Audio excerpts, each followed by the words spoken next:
9 hours after my father announced he was selling our family home, I stood in the hallway clutching property documents bearing my name. My hands trembled as I watched him show the realtor around the living room, pointing out his crown molding. I'd paid for those renovations 3 years ago, along with the mortgage he'd abandoned. "The first open house is this Sunday," Dad said casually over his shoulder, as though discussing weekend plans and not erasing 15 years of my life. "Could you make sure your stuff is packed by then?" I said nothing, just watched his fiancée Vanessa admire the kitchen I'd remodeled while working 2 jobs. The envelope in my hands held the truth he'd conveniently forgotten. This house had been legally mine for the past 5 years. I'd made every payment since I was 23, struggling through nights and weekends while he drained his accounts on weekend trips and failed investments. "Your bedroom will make a perfect nursery," Vanessa cooed, rubbing her flat stomach suggestively. She was barely older than me, her diamond ring catching the afternoon light. The ring he'd bought her with the money meant for property taxes. Something snapped inside me. I walked into the middle of the room and placed the red folder on the coffee table, the one he'd gifted me for my college graduation. "You need to cancel the listing," I said. Dad's face darkened. "Not now, Sarah. We have guests." "Oh, I think now is perfect," I replied, my voice steadier than I expected. I opened the folder and removed the deed. "Since everyone's here to discuss selling my house." The realtor's eyes darted between us, her professional smile faltering. Dad laughed, that dismissive sound I'd grown to hate. "Honey, you're confused. Your name's not on the deed." I slid the document across the table. "Check again." The room fell silent as his face transformed from confusion to shock to something darker. The doorbell rang and everyone froze. Dad had never expected me to keep records. That was his first mistake. Growing up as the daughter of Raymond Thompson meant learning to survive financial chaos. Mom died when I was 12, leaving him with a mortgage, a preteen daughter, and no idea how to manage either. By 16, I was balancing his checkbook. By 18, I was working part-time to help with bills. By 21, I was covering the mortgage when his business ventures inevitably failed. When I was 23, he lost his job and nearly lost the house. That's when I made the deal. I would take over the mortgage if he transferred the deed to my name. A protection, my boss at the accounting firm had called it. Insurance against my father's financial recklessness. "It's just a formality," Dad had said as we signed the papers. Still our family home. Over the next 5 years, I poured everything into keeping us afloat. I paid the mortgage, the taxes, the insurance, the renovations. Dad contributed when he could, which wasn't often, and I never complained. This was what family did, right? We carried each other. I hadn't counted on Vanessa, or their plans for my house. The person at the door was Uncle Robert, Dad's older brother and our family's attorney, the orchestrator of this ambush. "Perfect timing," Dad said, visibly relieved. "Sarah's confused about the house situation." Uncle Robert looked surprised to see me. "I thought you'd be at work," he said, not even trying to hide his disappointment. "I took the afternoon off when I saw our house listed online this morning," I replied, watching him set his briefcase on the table. "Interesting that nobody mentioned it to me." "It's a complex situation," Uncle Robert began, slipping into his lawyer voice. "Your father needs capital for his new start, and as the original owner who legally transferred ownership 5 years ago, I pushed the deed further across the table. The original owner who hasn't made a payment in over 7 years? Dad's face reddened. "I've put plenty into this house. Who do you think raised you here? Who kept a roof over your head?" "I did," I said quietly.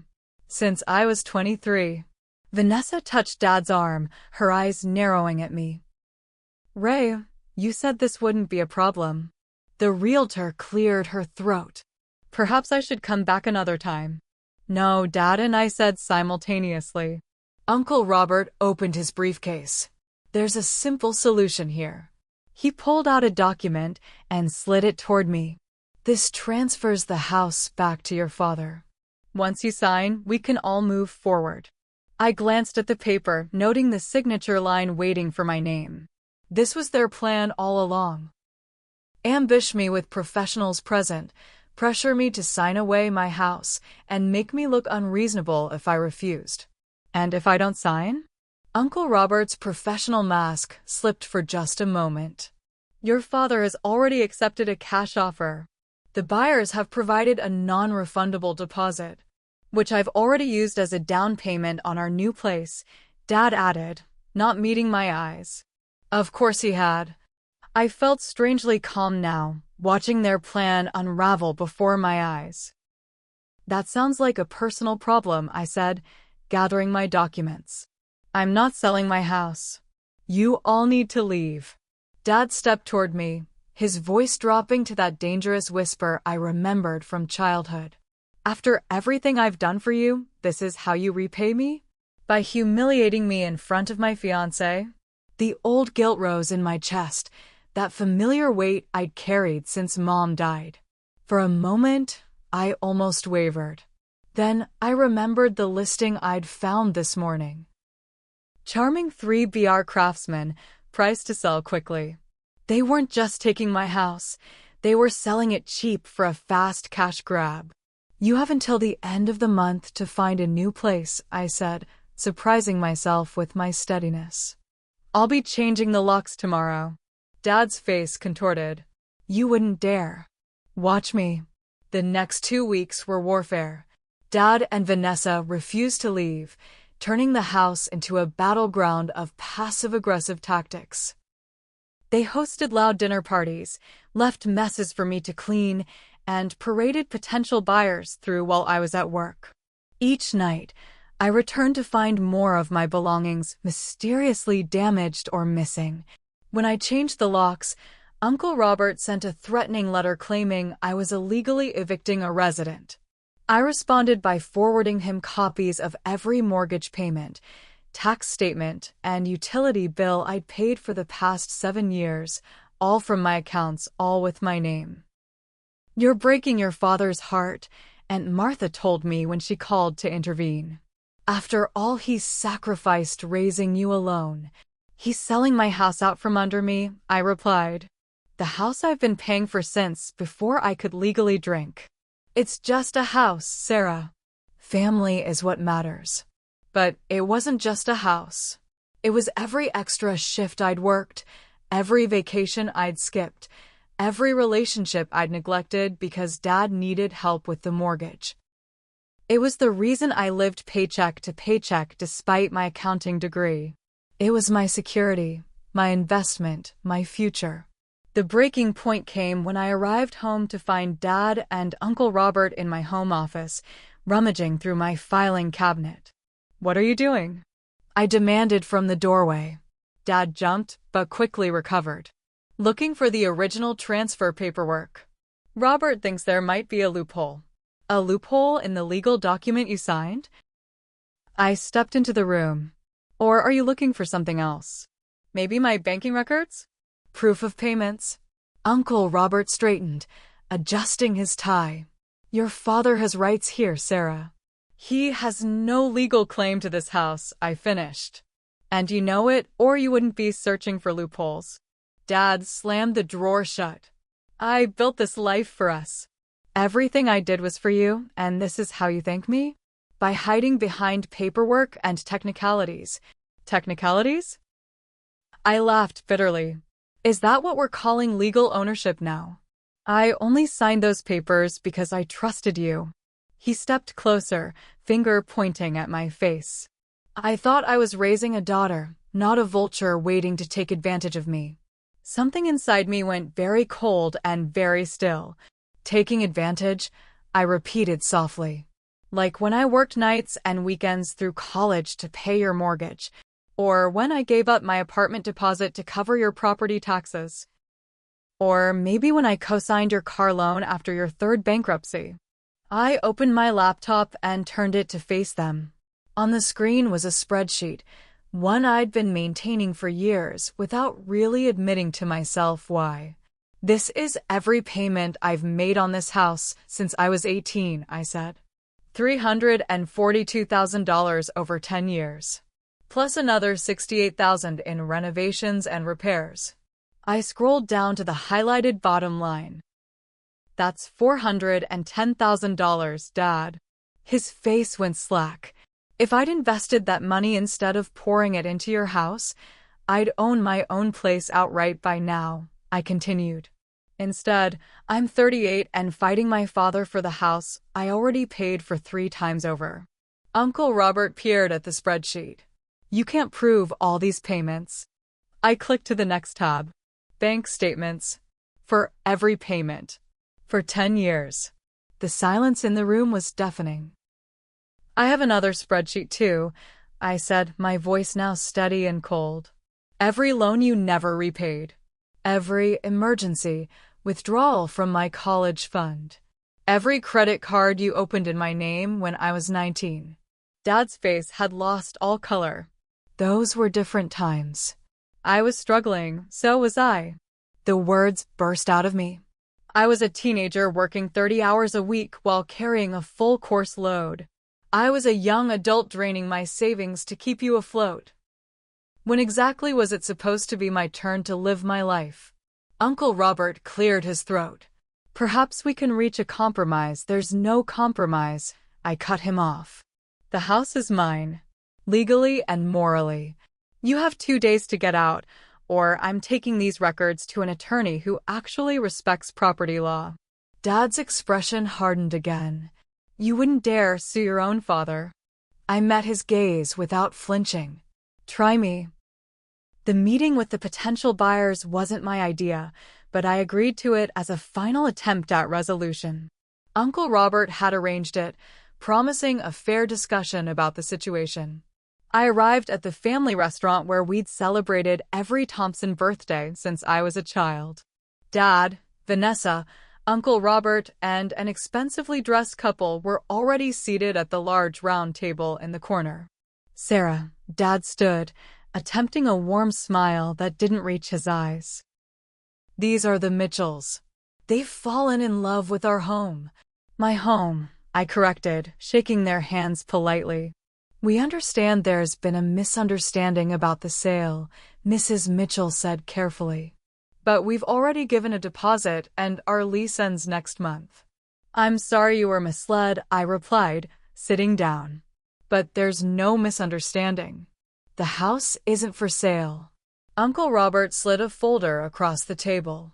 Sarah, we've prepared a very generous offer. Your father is willing to split the proceeds with you, 60-40. 60% to me, I assume? I asked, not touching the folder. The uncomfortable silence was answer enough. That house is worth $800,000 in today's market, I continued. Even at 40%, that's nowhere near what I've invested. It's more than fair considering, Dad began. Considering what? That I've paid for it entirely for 7 years? That I've increased its value with renovations I financed? That it's legally mine. We're family, Dad said, his voice dropping to that emotional register he used when manipulating. Family supports each other through transitions. This is my chance to start fresh with Vanessa. Don't you want me to be happy? 5 years ago, that argument would have worked. 1 year ago, it might have at least made me hesitate. Today, it just made me tired. I brought something for everyone, I said, reaching into my tote bag. I pulled out the red folder. The one he'd given me for graduation, now worn at the edges from years of use. What's this? Mr. Mitchell asked as I opened it. This is proof that Raymond Thompson has no legal right to sell the house you've put a deposit on, I said, laying out documents one by one. Property deed transferred to me 5 years ago. Mortgage statements in my name. Tax payments from my account. Renovation receipts paid by me. I turned to the Mitchells. I'm sorry you were deceived, but I'm not selling my home. You should ask for your deposit back immediately. Now wait just a minute, Uncle Robert interjected. Raymond has been a resident who contributes nothing, I finished. In fact, I pulled out the final document, the one I'd been saving. This is a record of rent due. I slid it across to my father. Based on market rates for the past 2 years, minus the token contributions you've made to utilities, you owe me $38,000 in back rent. The table went silent. Dad's face flushed dark red. This is absurd. I'm your father, not your tenant. And I'm your daughter, not your personal bank. I stood up. The Mitchells should sue you for misrepresentation. You listed a property you don't own. You ungrateful little, Dad started, half rising. Be very careful about your next words, I warned quietly. The only reason I haven't taken legal action is because you're my father. But that protection isn't unlimited. He fell back into his chair, deflated but still seething. I turned to the Mitchells. I truly am sorry you were caught in this. I'd be happy to provide the name of the attorney who can help you recover your deposit. Mrs. Mitchell nodded, looking uncomfortable. I think we should go, Richard. As they gathered their things, Vanessa finally spoke. What about us? Where are we supposed to go?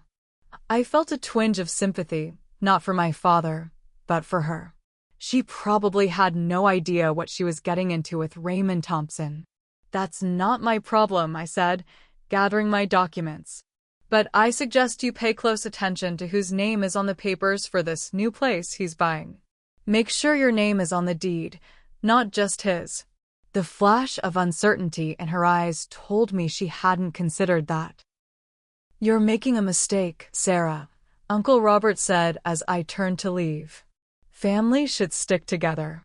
I paused at the edge of the table. I stuck by him for 16 years. I financially supported him for 10. I sacrificed my 20s for his stability. I think I've fulfilled my family obligations. Dad wouldn't look at me. So that's it? You're throwing us out. You have until the end of the month, as I said before. I shouldered my bag. And Dad? The next time you try to sell something, make sure you own it first. 3 weeks later, I stood in the empty living room of my house, truly mine now, in every sense. Dad and Vanessa had moved out 2 days earlier, taking only their personal belongings and leaving behind a mess I'd spent the weekend cleaning up. The silence felt strange after weeks of conflict. No slamming doors. No passive-aggressive sighs. No late-night arguments deliberately loud enough for me to hear through the walls. I walked through each room slowly, reacquainting myself with my home. In the kitchen, I ran my hand along the countertop I'd installed 2 summers ago. In the living room, I straightened the curtains I'd hung myself. In what had been my father's bedroom, I opened windows that had been closed for too long, letting fresh air sweep away the lingering tension. My phone buzzed with yet another message from Aunt Martha. Your father's staying with us until he figures things out. He's devastated, Sarah. I hope you're satisfied. I didn't respond. The guilt she was trying to trigger no longer had power over me.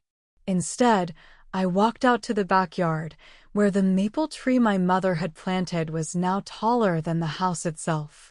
Its leaves were just beginning to turn gold at the edges, her favorite time of year. I did it, Mom, I whispered to the tree. I finally stood up for myself. The breeze rustled through the branches, and for the first time in years, the weight on my shoulders felt lighter. The house was just a house, walls and floors and a roof, but it was mine.